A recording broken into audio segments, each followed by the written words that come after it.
ดาดินแดนดงโดกเป็นบ้านโค้งของให้ไปนาสาวก็งามโซภางามเทียบสาวบ้านเกินสาวดงโดกนับว่าโซกไอ้หลาย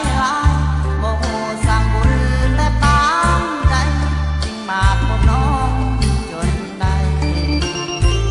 ถึงชีวิตน้องเธอเป็นสาวนาสาวให้แต่อายขอหาสมัครใจเป็นเคยขอน้องสวยไทยนา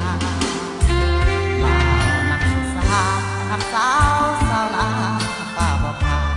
เด็ดนิทานพ่อป่าได้เพียงผู้นางรถจะนาหรือคนยังงามน้องบ่หมายในสายตาปวดน้องจงนับดาวนา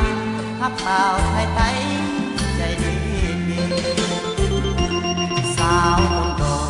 นับว่าโศกไอ้หลายเด้ถ้าน้องบ่ตกลงโอเคไอ้บ่าวปากเสต้องเป็นบ้าหัวใจของอายพอหมายตายห่วงสายขาดถ้าน้องบอกนับได้นะอายจะเป็นบ้าป่วยตาย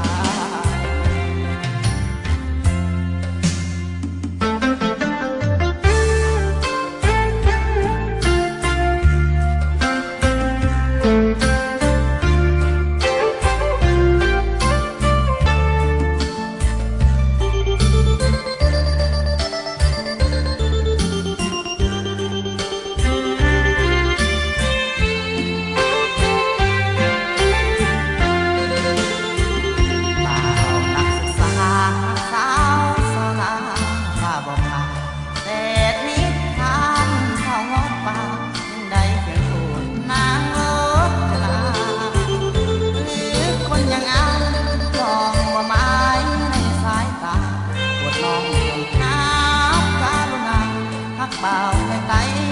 ใจดีสาวลุงโดนับว่าโศกไอ้หลายเด้ถ้าน้องบ่ตกลง